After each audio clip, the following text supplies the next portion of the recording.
Channel को subscribe कर लीजिए, साथ ही बेल आइकन दबाना बिल्कुल मत भूलिएगा ताकि आप लोगों को हमारे सभी वीडियो की नोटिफिकेशन सबसे पहले मिल सके। तो चलिए स्टार्ट करते हैं। हमारा पहला क्वेश्चन, हाल ही में राष्ट्रीय एकता दिवस ये कब मनाया गया है? तो ये भी हाल ही में मनाया गया है 31 अक्टूबर को, यानी कि ये आज ही के दिन मनाया जाता है। और ये दिवस मनाया क्यों जाता है? तो देखिए, जो सरदार पटेल जी थे, इन्हीं के जन्म दिवस को हम मनाते हैं राष्ट्रीय एकता दिवस के रूप में। ये भारत के पहले गृह मंत्री भी थे।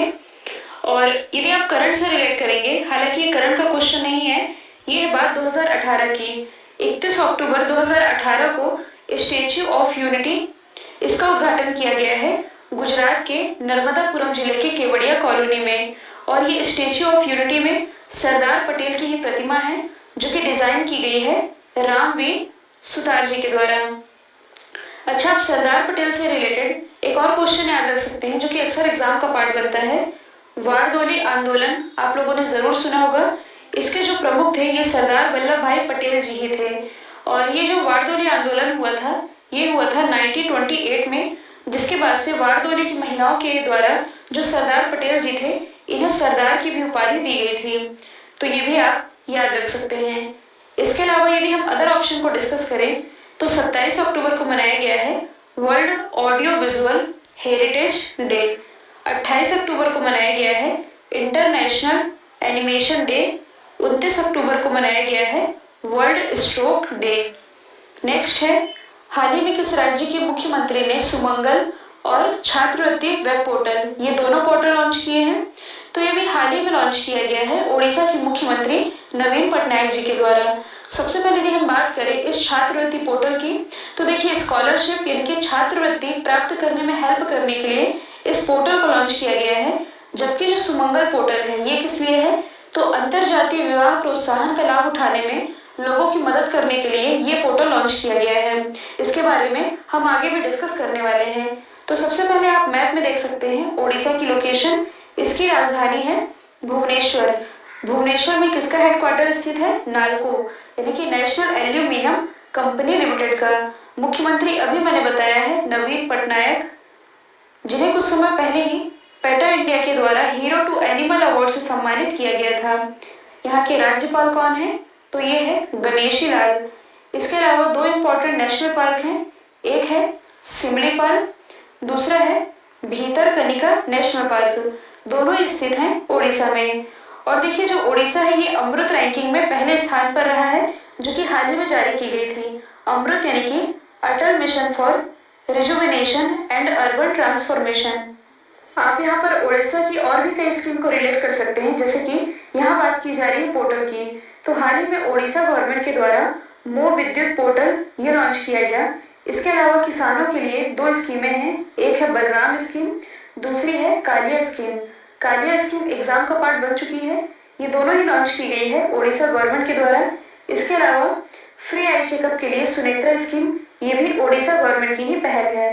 नेक्स्ट है, हाल ही में किसे बोस्टन के 2020 भारत अंतर्राष्ट्रीय फिल्म समारोह में लाइफ टाइम अचीवमेंट अवार्ड से सम्मानित किया गया है? तो ये भी हाल ही में सम्मानित किए गए हैं मरणोपरांत ओम पुरी जी। 2017 में इनका निधन हुआ था और इनके निधन के बाद इनकी 9 फिल्में रिलीज की गई थी। तो हिंदी सिनेमा में इनके योगदान के लिए इन्हें इस लाइफ टाइम अचीवमेंट अवार्ड से सम्मानित किया गया है। और इनका ये जो अवार्ड है, इनकी वाइफ ने रिसीव किया है। यदि आप अदर ऑप्शन को रिलेट कर सकें, तो भी हाल ही में जो सुशांत सिंह राजपूत का निधन हुआ, इन्हें मरणोपरांत कैलिफोर्निया स्टेट असेंबली के द्वारा सम्मानित किया गया। यदि हम बात करें इरफान खान जी की, दिग्गज अभिनेता, इनका भी अभी हाल ही में निधन हुआ। तो 2011 में इन्हें पद्मश्री से नवाजा जा चुका है। इसके अलावा 2013 में इन्हें नेशनल फिल्म अवार्ड में बेस्ट एक्टर का अवार्ड मिल चुका है इनकी फिल्म पान सिंह तोमर के लिए।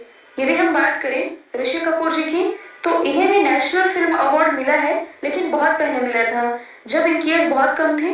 1971 में इनकी फिल्म मेरा नाम जोकर के लिए। नेक्स्ट है, हाल ही में United nation global climate action award 2020 ये किसने जीता है? तो ये भी हाल ही में जीत लिया है नेशनल हिमालयन एक्सपेडिशन ने। और क्यों जीता है? तो देखिए, कोविड-19 महामारी के बीच भी जलवायु परिवर्तन यानी कि क्लाइमेट चेंजेस का मुकाबला करने के लिए यूनाइटेड नेशन का ये जो प्रतिष्ठित अवार्ड है, ये जीता है ग्लोबल हिमालयन एक्सपेडिशन ने। यदि हम बात करें ग्लोबल हिमालयन एक्सपेडिशन की, तो देखिए सुदूर समुदायों तक सौर ऊर्जा पहुंचाने के लिए पर्यटन और टेक्नोलॉजी यानी कि प्रौद्योगिकी का उपयोग करने वाला ये दुनिया का पहला संगठन है जिसे इस अवार्ड से सम्मानित किया गया है यूनाइटेड नेशन के द्वारा। यूनाइटेड नेशन की स्थापना हुई थी 24 अक्टूबर 1945 में। हेडक्वार्टर स्थित है न्यूयॉर्क में। इसके डायरेक्टर जनरल तो ये है एंटोनियो गुटेरस, जो कि बिलोंग करते हैं पुर्तगाल से।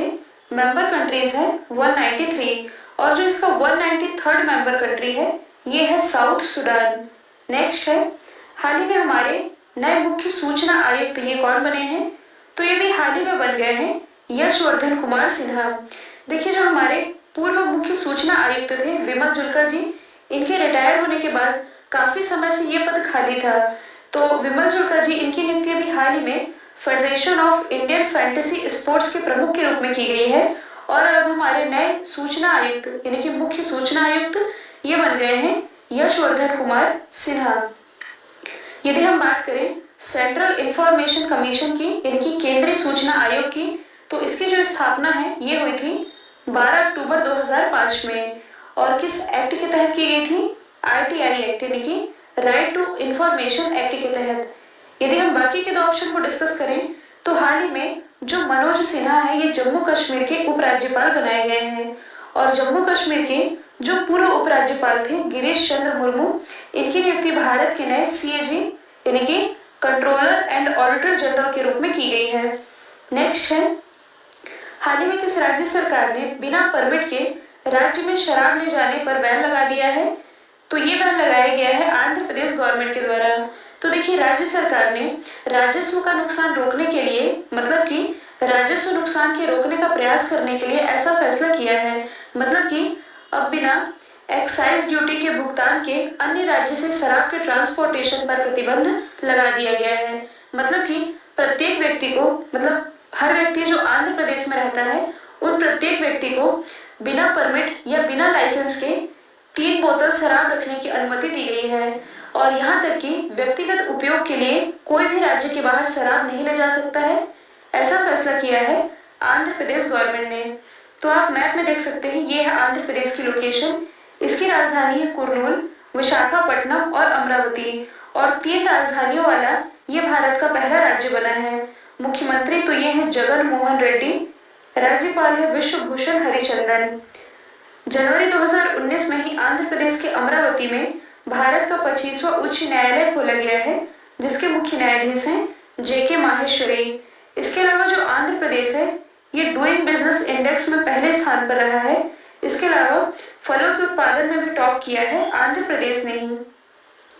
नेक्स्ट है, हाल ही में किस देश ने भारतीय नौसेना को F-18 नौसैनिक लड़ाकू जेट देने की पेशकश की है, तो ऐसी पेशकश की गई है अमेरिका के द्वारा। किस देश को देने के लिए? इंडियन नेवी यानी कि अपने ही देश को देने के लिए। तो सबसे पहले आप मैप में देख सकते हैं ये है यूएस की लोकेशन, ये है नॉर्थ अमेरिका, ये है साउथ अमेरिका। इसके लिए हम बात करें तो कैपिटल है वॉशिंगटन डीसी, करेंसी है डॉलर। यहाँ के जो प्रेसिडेंट है ये है डोनाल्ड ट्रंप। जो डोनाल्ड ट्रंप है इन्हें अगले वर्ष यानी कि 2021 के नोबेल पीस प्राइज के लिए नॉमिनेट किया गया है। इसके अलावा स्पेस कमांड लॉन्च करने वाला विश्व का पहला देश ये अमेरिका ही है।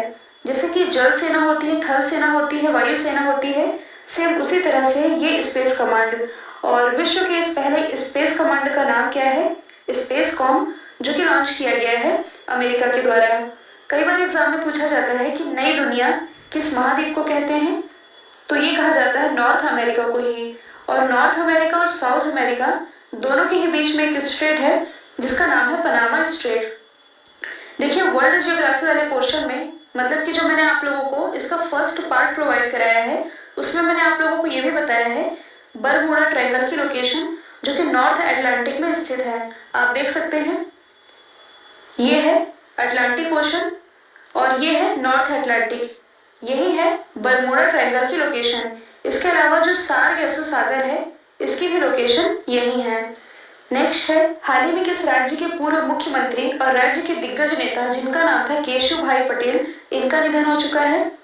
तो ये थे गुजरात के पूर्व मुख्यमंत्री और एक दिग्गज नेता थे जिनका भी हाल ही में 92 वर्ष की आयु में निधन हो चुका है।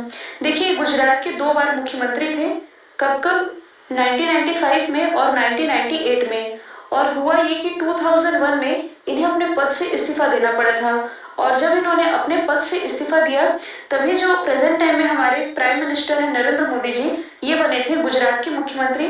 तो 2001 से लेकर के 2014 तक ये रहे थे गुजरात के मुख्यमंत्री नरेंद्र मोदी जी। जबकि जो केशुभाई पटेल थे ये 1995 में और 1998 में गुजरात के मुख्यमंत्री रहे। और इसके बाद देखिए 2012 में इन्होंने बीजेपी छोड़ दी थी।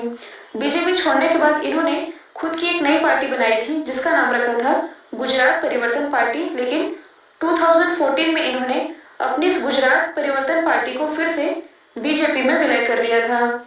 और अभी हाल ही में इनका निधन हो चुका है। नाम है केशुभाई पटेल।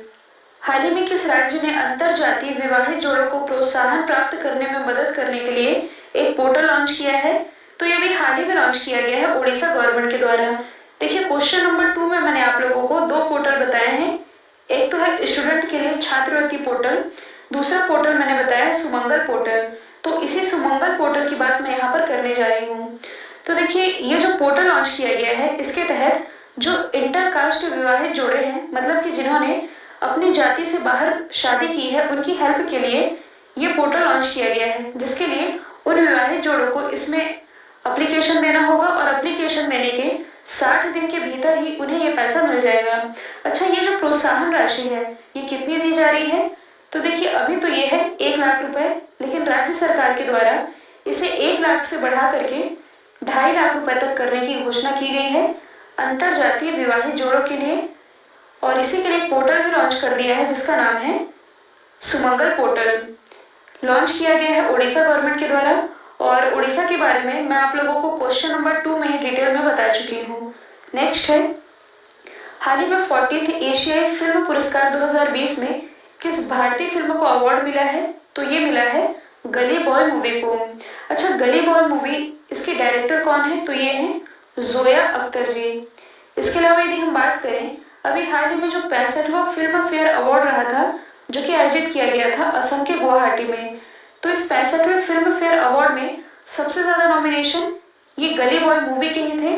कुल 19 नॉमिनेशन तो सबसे ज्यादा थे ही, साथ ही सबसे ज्यादा अवार्ड ये भी गली बॉय मूवी को ही मिला था। कुल 13 अवार्ड अपने नाम किए थे इस मूवी ने।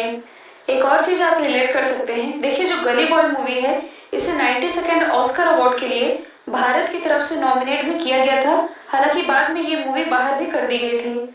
नेक्स्ट है, मध्य प्रदेश के किस शहर में प्लास्टिक प्रीमियर लीग यानी कि पीपीएल टूर्नामेंट ये शुरू किया जाएगा?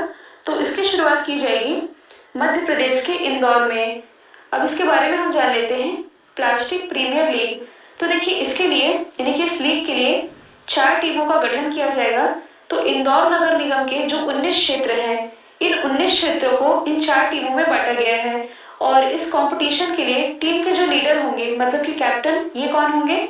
आरजे यानी कि रेडियो जॉकी। तो ये नागरिकों को अपने रेडियो स्टेशन से अधिक प्लास्टिक दान देने के लिए इनकरेज करेंगे। ये जो कार्यक्रम होगा ये 45 दिनों तक चलेगा। और इस 45 दिन के बाद जिस टीम ने सबसे ज्यादा सिंगल यूज प्लास्टिक ये कलेक्ट किए होंगे उस टीम को मिलेगी ये पीपीएल ट्रॉफी। तो यही है प्लास्टिक प्रीमियर लीग टूर्नामेंट जो कि शुरू होने जा रहा है इंदौर में। इंदौर जो कि भारत का सबसे स्वच्छ शहर भी है। अब यदि हम बाकी प्लेसेस को डिस्कस करें जो कि मध्य प्रदेश में ही स्थित है और ये करंट से भी रिलेटेड है, तो देखिए हाल ही में जो ग्वालियर सिटी है, ग्वालियर सिटी में दिव्यांगों के लिए स्पोर्ट्स सेंटर का उद्घाटन किया गया है। यदि हम बात करें रीवा की, तो हाल ही में प्राइम मिनिस्टर नरेंद्र मोदी जी के द्वारा मध्य प्रदेश के ही रीवा जिले से सोलर प्लांट का उद्घाटन किया गया है। इसके अलावा यदि हम बात करें मध्य प्रदेश की राजधानी भोपाल की, तो कल ही मैंने आप लोगों को बताया था रानी पद्मावत स्मारक ये बनाया जाएगा भोपाल में ही। साथ ही भारत का पहला ई कचरा क्लिनिक ये भी भोपाल में ही स्थापित किया गया है। कल मैंने आप लोगों से पूछा था सब्जियों का न्यूनतम मूल्य तय करने वाला पहला राज्य, तो ये बना है केरल। अब आप लोगों के लिए आज का सवाल है, हाल ही में किस राज्य के प्रत्येक जिले में मानव तस्करी विरोधी पुलिस स्टेशन बनाने की घोषणा की गई है? तो इसका जो भी आंसर है कमेंट बॉक्स में बताइएगा। वीडियो यदि पसंद आया है तो एक लाइक कीजिए, चैनल को शेयर और सब्सक्राइब करना बिल्कुल मत भूलिएगा।